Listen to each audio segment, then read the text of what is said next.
E aí, meu povo? Renato aqui de novo.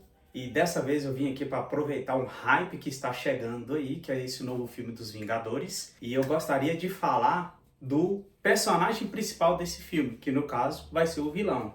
Eu estou falando do Doutor Destino. Então, você está no canal Espada Digital e sejam bem-vindos. Então tá, cara, o Doutor Destino, ele é um personagem muito bom que ele ainda é relativamente desconhecido. Mas depois desse filme eu tenho certeza que muita gente vai conhecer ele. E assim, eu tenho um pouco de medo da galera conhecer esse personagem da maneira errada, mas eu tô torcendo por o filme e eu tô achando que esse filme vai ser muito bom. O que eu quero dizer? Cara, o Doutor Destino é um baita de um vilão. É um dos melhores vilões da Marvel de todos os tempos. Eu gosto mais do Apocalipse, mas isso é uma questão de gosto pessoal. Mas tirando o Apocalipse, sem sombra de dúvidas, o vilão chave, o vilão mor da Marvel é o Doutor Destino. Eu acho que foi um erro escolher o Robert Downey Jr. para fazer o Doutor Destino, porque aí você tira um pouco do peso do vilão e você troca um pouco desse peso pelo peso do Homem de Ferro. Porque muita gente faz uma análise assim, que na minha opinião é errada, e eu vou explicar por quê. Muita galera vê o Doutor Destino como uma versão do mal do Homem de Ferro.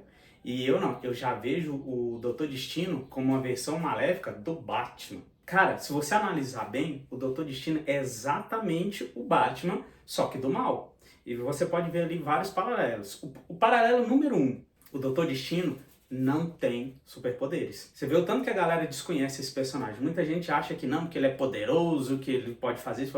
Poderoso como? Não, tudo que ele tem de poderes vem ou dos equipamentos dele, da armadura, dos robôs e tudo mais, ou do conhecimento dele. Então, assim, poder mesmo, assim, para dizer que ele é um meta-humano, que ele é meta isso, ou que ele é ali. Não, ele não tem nada disso, ele é só um ser humano, mas que tem uma força de vontade, uma inteligência muito acima da média. E assim como o Batman, olha, vamos fazer os paralelos. A primeira coisa, quando a gente pensa na origem do Batman, ele perdeu o pai, e aí ele tem, no caso ele perdeu os pais, né? Mas você vê que ele pensa mais no caso do pai dele, apesar dele ter perdido a mãe também. Então o Batman, ele perdeu o pai e ele carrega esse trauma contigo. O Doutor Destino, que é o oposto do Batman, ele perdeu a mãe e ele carrega esse trauma junto com ele. Só que no caso do Doutor Destino, essa perda foi muito pior. Porque no caso do Batman, o Thomas Wayne, ele só foi, entre aspas, assassinado.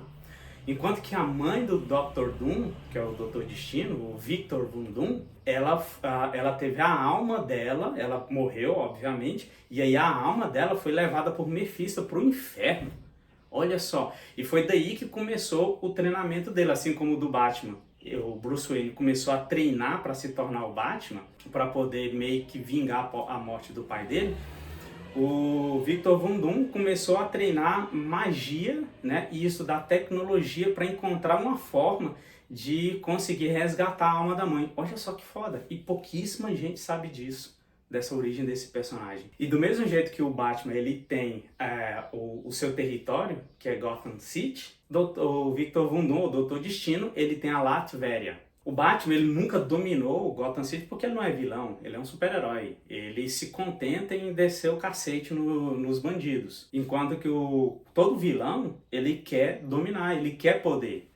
E por mais que as intenções dele, normalmente dos vilões, né? Normalmente as intenções são boas, mas a maneira como ele alcança esses objetivos são sempre ruins. Então ele, para poder salvar a mãe, para ele poder trazer paz para o reino dele e tudo mais, ele foi atrás do caminho da dominação.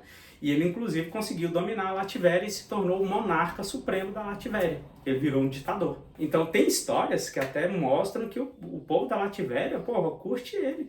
E não é nem só porque é obrigado, não, mas é porque vê que realmente, na mão dele, eles estão mais seguros do que a galera de Nova York, por exemplo. Porque Nova York, né, que é o território onde tem os Vingadores, tem os X-Men, tem o Homem-Aranha, tem aquela galera toda, vira e mexe tem um alienígena chegando ali, né? Vira e mexe tem uma catástrofe, tem a briga, não sei o que, um monte de gente morre. Na Latvéria, você acha que acontece isso? Na Latvéria não acontece nada, porque ali eles têm um defensor que é o tirano deles. Vale a pena ter um tirano igual o Doutor Destino? para ter segurança? Não sei, eu particularmente acho que não, mas é algo que pode ser discutido e é discutido nos quadrinhos. Então, olha só que personagem fantástico esse que é o Doutor Destino. E detalhe, igual eu falei, ele sem superpoderes, cara, ele vira e mexe, ele rouba a cena. A melhor atuação, na minha opinião, do Doutor Destino é na história Guerras Secretas. Porque, cara, na Guerras Secretas, foi uma história bem loucona, mas ele realmente foi o personagem que roubou a cena. Porque as Guerras Secretas, você tem a figura do Beyonder, que é um ser extradimensional extremamente poderoso. Ele tem os poderes de um deus, e não é um deus assim, tipo Thor ou Odin, não. É um deus no sentido amplo da palavra. Ele consegue apenas com um gesto construir um planeta, por exemplo. Construir um planeta, não é nem destruir, porque destruir é bem mais fácil do que construir, entendeu? E aí o Beyonder, o que ele fez? Ele construiu um planeta, né, que seria o Planeta Arena, não lembro qual foi o nome que foi usado na época, mas eu acho que seja isso mesmo, Planeta Arena. E ele pegou os principais heróis da Marvel, os principais vilões da Marvel, colocou todo mundo ali junto e falou assim, ó, quem ganhar, eu vou realizar os desejos. Como se fosse um gênio da lâmpada, e ele tinha poder para isso. E no meio dessa pancadaria, os heróis tentando evitar que os vilões tenham acesso a esse poder, porque sabia que ia ter uma catástrofe enorme. E alguns heróis querendo ali também realizar alguns desejos, né? Porque os heróis também têm seus desejos, têm suas carências e tudo mais. No meio dessa galera que se quebra-pau todo, o único personagem falou assim, não, eu não quero que esse cara realize um desejo meu, eu quero ter o poder desse cara. E ele foi atrás. E ele conseguiu pegar o poder do Beyonder, um, entre aspas, ser humano. Mas o que ele fez? Cara, ele tem conhecimentos altíssimos acerca de magia, que inclusive ele estudou junto com o Doutor Estranho. E ele também tem um conhecimento altíssimo de tecnologia que ele começou a treinar com o Tony Stark. E ele, como sendo um vilão, psicopata, né, absurdo, focado e tudo mais, ele em alguns pontos ele conseguiu até se sobressair desses caras. Porque ele não perdia o tempo dele enfrentando bandidinho por aí, porque a Latveria já estava controlada. E ele tinha muita gente a serviço dele, então ele tem acesso a mais tecnologia, inclusive, que o Tony Stark. É claro que o Tony Stark ele tem o poder do protagonismo, então tem hora que ele do nada inventa uma máquina ali, que é o famoso Deus Ex Machina, que resolve tudo. E o Doutor Destino sendo vilão, ele tem que ser mais limitado. Mas é por questões de roteiro, porque em questões de lógica, Homem de Ferro jamais teria chance de enfrentar o Doutor Destino. Tanto que na maioria das vezes quando tem combate do Doutor Destino, é o Doutor Destino contra os Vingadores, grupo, incluindo o Homem de Ferro, Thor e etc. Olha só o nível desse cara. Então assim, ele é um vilão muito bom, muito interessante. Então eu gosto de ver ele assim, cara, se o Batman fosse um vilão, como que o Batman iria agir? Exatamente como o Doutor Destino. Então, olha o perigo de uma pessoa psicopata como ele, inteligente como ele é, com acesso a uma tecnologia e conhecimentos místicos altíssimos. Então isso é muito forte mesmo. E eu espero que eles, a Disney, né, e a Marvel, agora na direção da Disney, eles consigam passar isso nesse filme. Eu acho que já, como eu já falei no começo do vídeo, eu acho que eles começaram com o pé esquerdo. Porque ao associar ele com o Tony Stark, você já deu ali uma reduzida no personagem.